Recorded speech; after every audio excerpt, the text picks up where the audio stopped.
Hi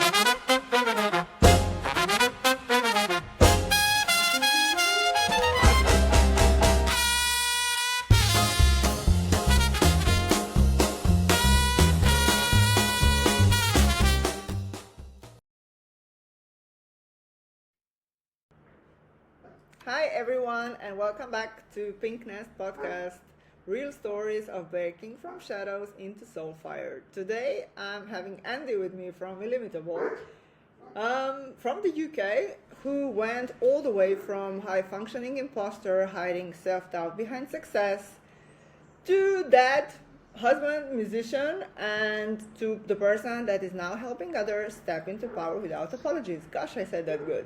Welcome, Andy. I love that. And you even got a little choir from the dogs in the background, which I quite like. Yeah, that's a very non-podcasting environment, but that's fine, because that's just life, right? Absolutely. I've got 3 dogs, and I normally plan my podcasts around everything in my life, but guaranteed Amazon wants to deliver when I'm normally doing a podcast, so but not today. Okay, so I always start at the beginning, which is childhood. So how was Andy as a child, and how do you think that your childhood somehow shaped the way you are today? Ooh, wow. We go in there straight away. Wow. Woo. Okay. I was an only child. And my life has always kind of been a little bit like that. Even now, if I go to an event, I quite like my own space. I went to an event earlier on. I was going to say in the summer. We're in the new year. Oh my god. Back last summer. And you know, I do like. I'm a dad. I'm a husband. I'm a dog dad. Most importantly, but I still like my own space. And even though I like to walk my dogs on the beach, I still like to go and have my own time on my own. And I think that's something that definitely has stemmed from my childhood. As a kid growing up, I wouldn't say I had a typically traumatic childhood, but I had lots of stuff in my life that had kind of cropped up. You know, my parents always, looked after me, treated me well. But I did grow up in the wake of my sister's death, and she died when she was 5 before I was born. I always looked at a picture of her on our TV. She was always kind of sitting there. You watch the TV at Christmas, she was sitting there on the TV, and there was always this moment of feeling of kind of if my sister hadn't passed away, I wouldn't probably have been born. And there was almost a bit of me growing up. I didn't even realise that I felt this way. My mum was a massive community person, still is to this day. Heavily involved in the church and being around people. I was brought up in kind of an environment where I was forced to listen to folk music, and I've always had music in my life, and my parents were a key factor of that. But kind of as I was growing up and I was getting older, I actually sort of learnt to realise that there were a few things that didn't sit quite right in my life. One of which was my dad's alcohol use, which had, in the long term, meant that he ended up having to have a liver transplant. And there was a lot of stuff that in my life as a child that I'd never really realised that weren't quite right. And we had my grandparents come to live with me when we were like 15, 16, when I was like 15, 16 years old, which is a very poignant time in my life, as going through GCSEs, and had a grandfather who had dementia, wandering out the house at 2 o'clock in the morning without his trousers on, which was quite a comical story. But there was little things that had kind of happened throughout my life, but it wasn't until I got to about 40 that I actually kind of realised myself, oh my god, like I think I've actually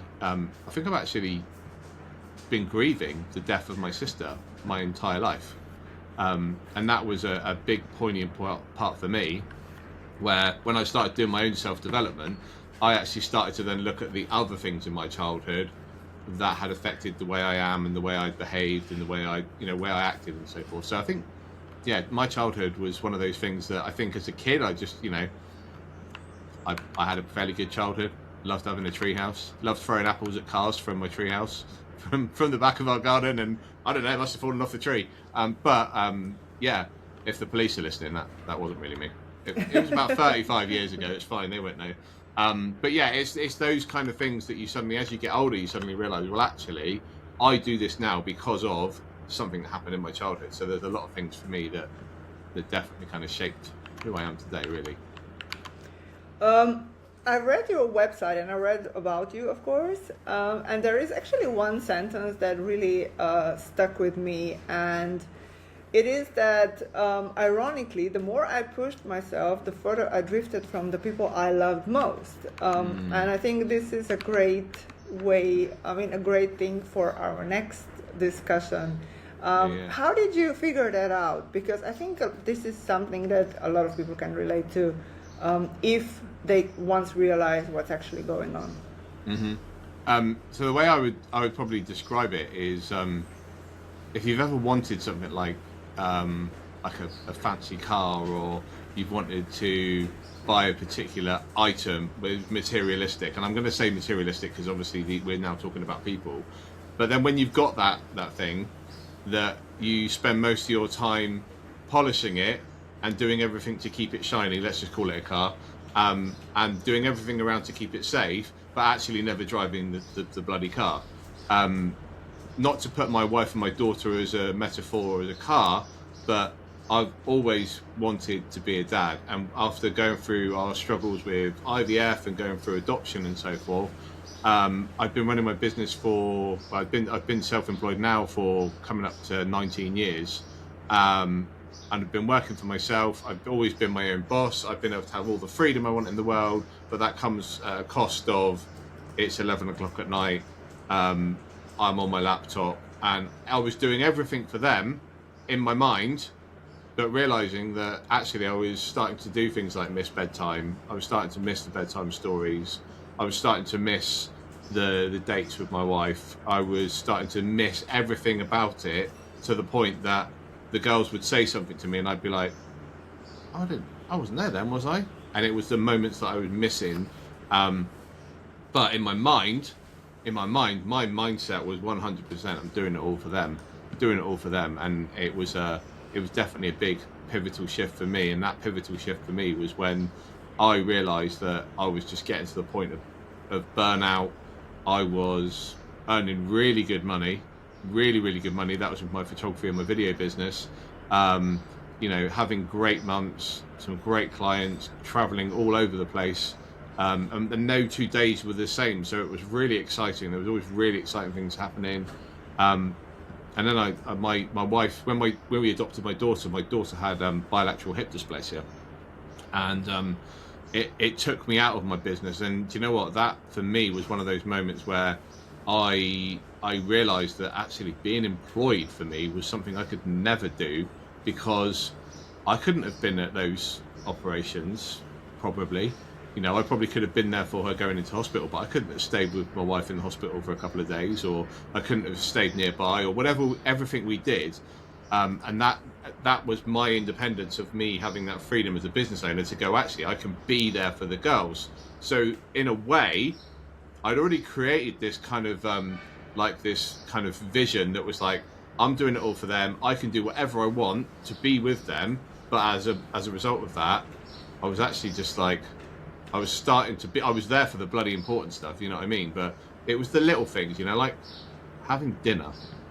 I was, coming home and my dinner would be on the side, or coming home and, my daughter's in bed, and it was those things that you suddenly go, all right, or the worst one for me is coming home and they're both asleep in bed because I've been out working late or been editing, or and I'm a musician as well, so working and doing gigs at night as well can also be one of those moments where suddenly I joked recently, I said I still do about 30 gigs a year, but I joked recently, I said, I've got Saturday off, and I was like, and I don't know if you ever remember the TV show The Generation Game, but I said that, and the Generation Game's not on, and I got a few messages on Facebook which was just laughing, but it's that kind of reality that I've been away that long, that actually a show that was on 20 years ago is not on Saturdays anymore.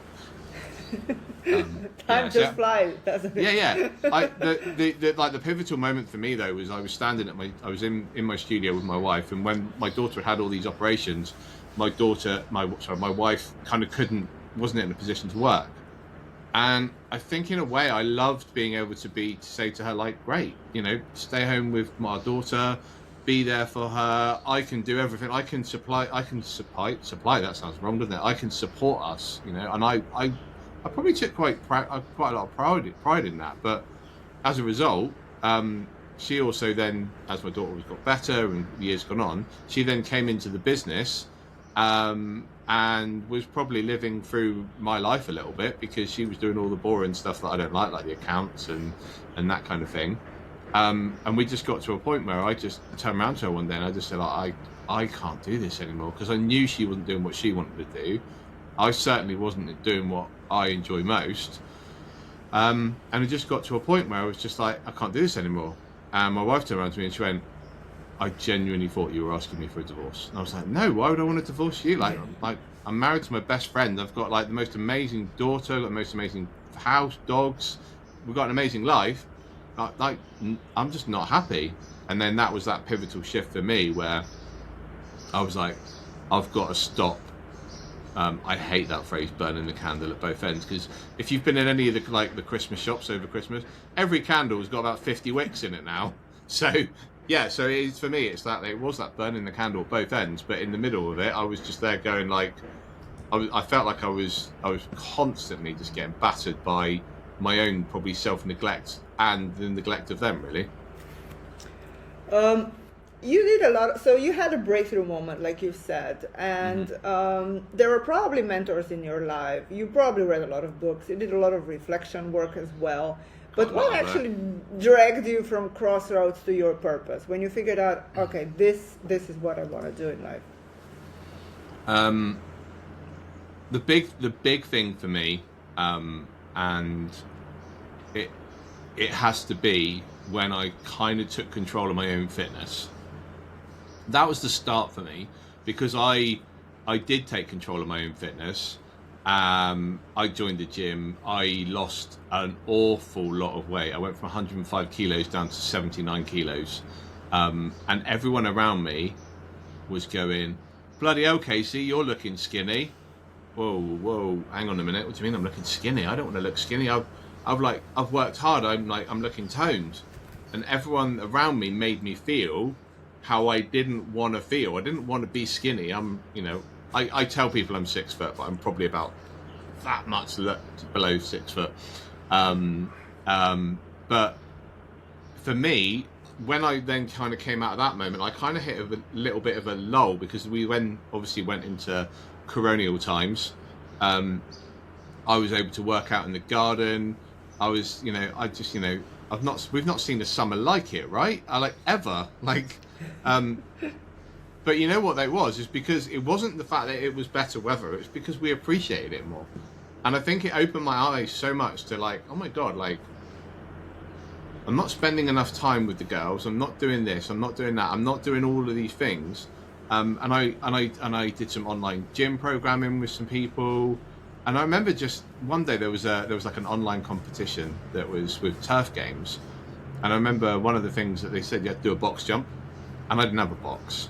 So I was like, and it had to be a certain, they put on it the height, and I thought, oh great. So I didn't have a height. So I had some old pallets in the garden. So I put 2 pallets on top of each other, and then a dining room chair. I strapped them together, and I just had so much joy of I've got it right. I'm at the right height. I'm blatantly not going to win a competition online. I'm not that fit, but I was doing it, and I totally loved the process. I got to be around my daughter, my wife in the garden, and I remember just that throughout that kind of time, just appreciating life. So I sort of through fitness kind of realised that actually when I feel better, everything else feels better. But the big ones for me, I work with a couple of coaches. I work with a few coaches doing working on my own mindset. I realised that I've actually spent years in business. I've got an awful lot of knowledge in business and growing my business, knowing what works, and I have a lot of that kind of experience, I know I've definitely made the fails, and one of the presuppositions from NLP is that there's no failure, only feedback. And I love that because, every little moment in my life that I've looked at, that I've gone like, okay, this went wrong because. So for me, like the people that kind of inspired me along the way was I worked with a coach, a guy called Paul Mort, who was an incredible guy. And it always feels like, for me, that was another one of those moments where I was working with an online PT, and the online PT, John and Leon from the Lean Machines that I work with, they wrote a book. Oh, sorry, Leon wrote a book. And in the book, he was talking about doing this thing called email domination that they've done. It's like an email academy, so helping people with email marketing. And we were at this event with Paul Mort, and at the back of the book, there was this reference to Paul Mort and his website. So I typed in Paul Mort on my Instagram, and I shit you not, the guy was live on Instagram, and I was like, okay.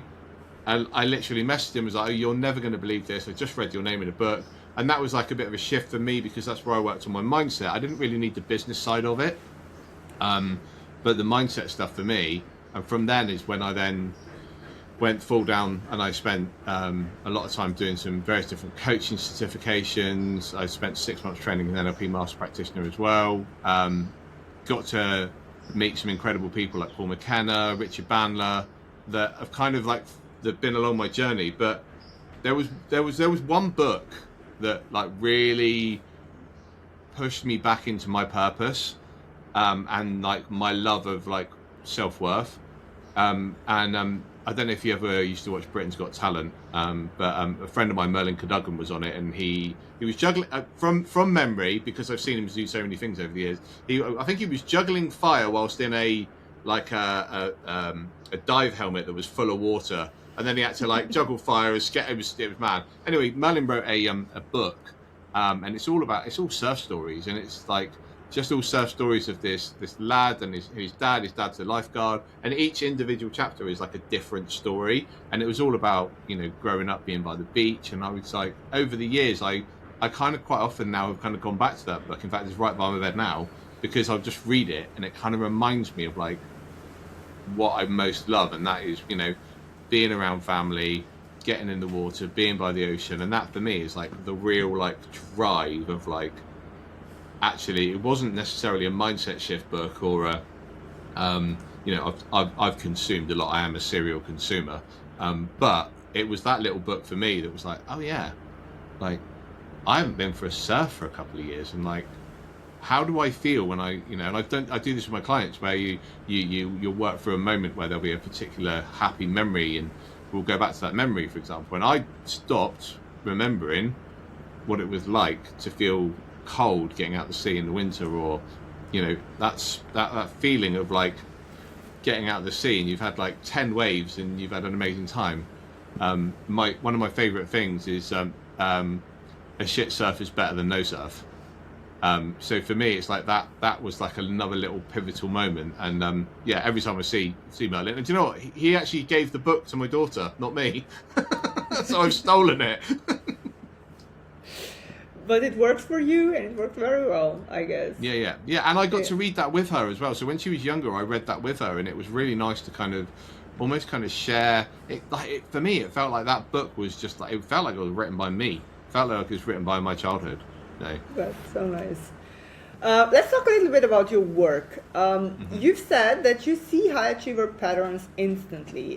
What would be the most common imposter trap by your experience?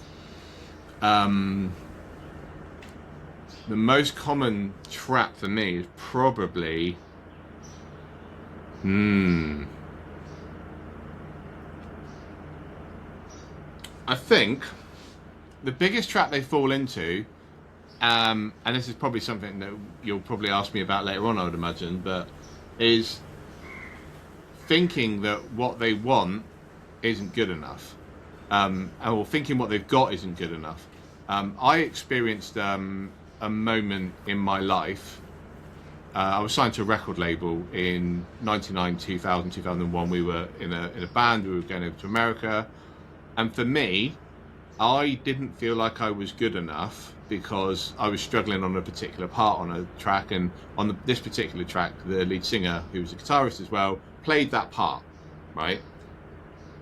I was signed to the biggest record label in the world, and because I couldn't quite grasp it, I felt like everything was a failure.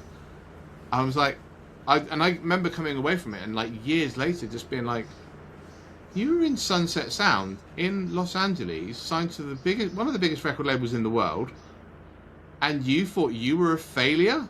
Like, you got there because you turned up and did this. And I think so many people do this. They're like, you know, they always want something else, but like their biggest thing is like, they forget what they've got, and they forget where they've come, and the journey for me is something that, you know, I'm forever suddenly like having these moments where I suddenly bring up something in my past that I'm like, oh my god, yeah, I forgot. And I found the picture of myself the other day.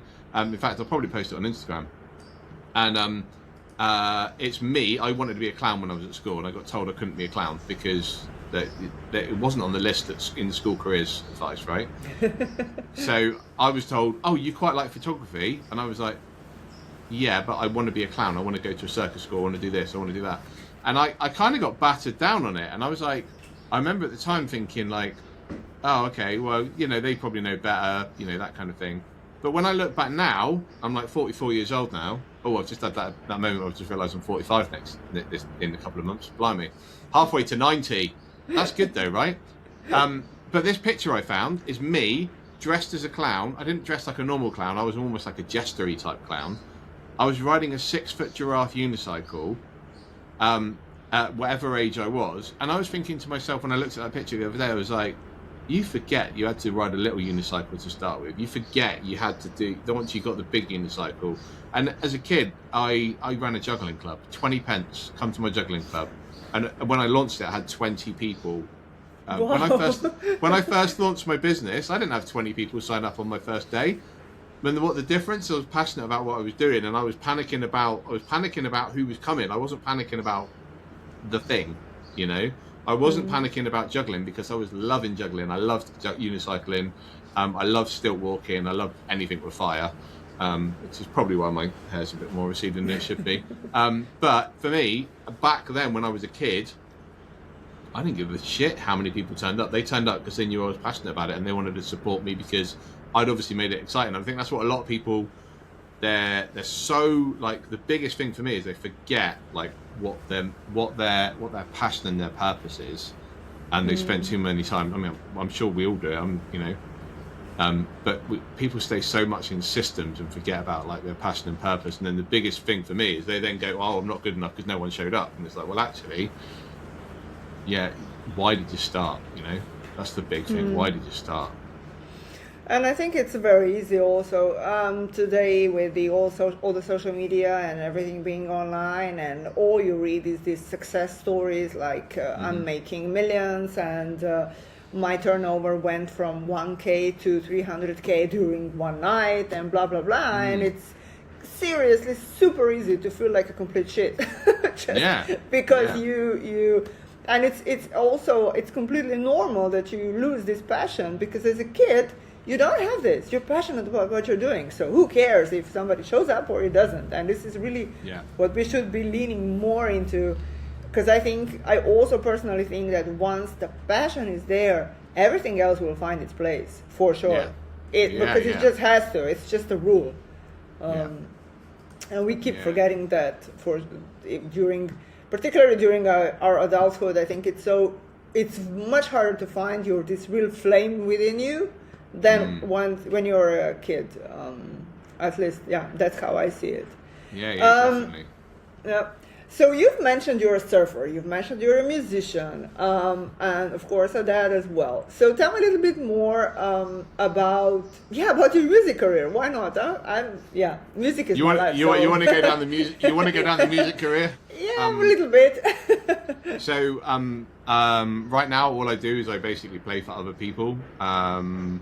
Weirdly, I was talking about my sister earlier on, but I wrote a song about my sister on her. I penned the last line of the song on her 40th birthday.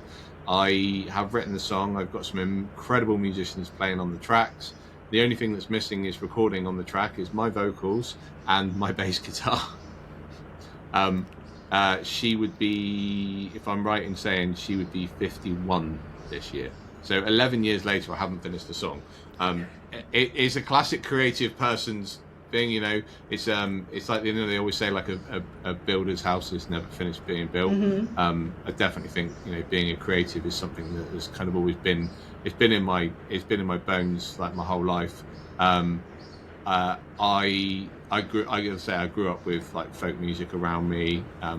My dad was probably well known in the music shop because he would buy everything, he'd try everything, and I'm hoping he'll never listen to this, but he definitely was the owner of everything but the master of none of them.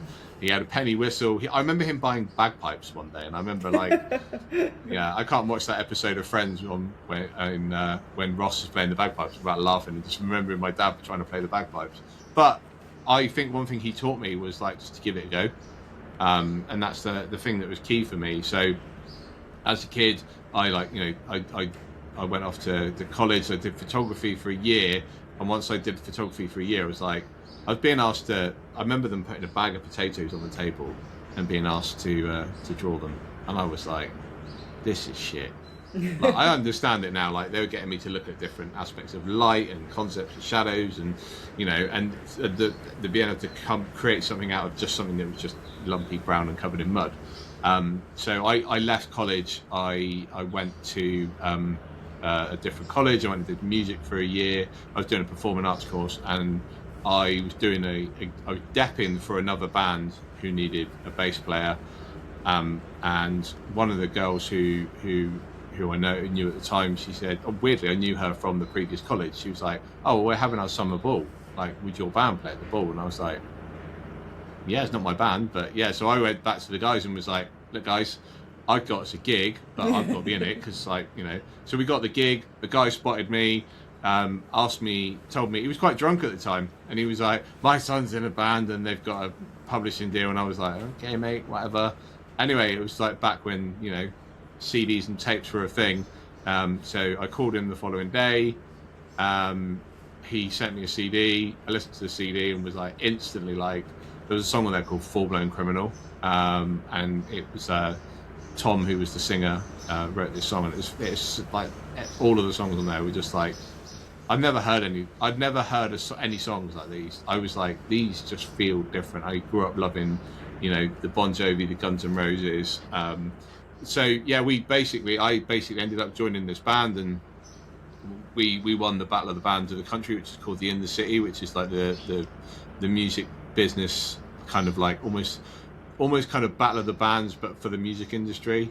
And like previous people who'd won it were like Muse, I think Stone Roses won it once, and yeah, loads of people have played in it. Yeah, so we did that, and we basically, once we kind of done that competition and that event, we basically, our feet didn't hit the ground for a long time. It was like back and forward to America, meeting record companies. We got signed to RCA in the UK. Yeah, it was some crazy times. And then after we lost that record deal, which was it was a 6-month development deal, when we went from being a 3-piece to a 5-piece, the record company were like, "This isn't quite what we signed." So, but then as soon as we were like, you have that instant moment that you're like, oh, someone said no, but like that didn't hold us back because everyone was like so into it. We had incredible managers. We had a UK manager, an American manager as well, and the guy that looked after us in America was a guy who like found and signed Kid Rock. We had Mike Scott from the Waterboys as manager in the UK. So we had some incredible people behind us, and you know, there's not a moment in that actually, I think at the time, I don't even think I even would have appreciated it the way it should have been appreciated. But yeah, it was like about 2.5-3 years of just like utter chaos. But it was incredible. But even now, I say I dep for bands all over the place. I play at functions, play at weddings.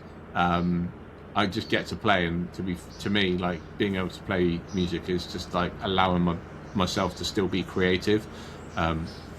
and I love it. I love it. I love it. Music's just like, yeah, it's one of those things for me that if there's ever a moment where like I'm having a dull moment, if I just switch off, put headphones on, and just pick a track, you know, I can find a track that will change my mood. And I do a lot of pattern work with clients and a lot of anchor work with clients. And for me, there are some tracks that I know that can take me straight back to a memory. If I want to cry, then it's Lazarus by it's the Lazarus album by David Bowie. I don't know if you've ever heard his last album. Absolutely. The best album out there.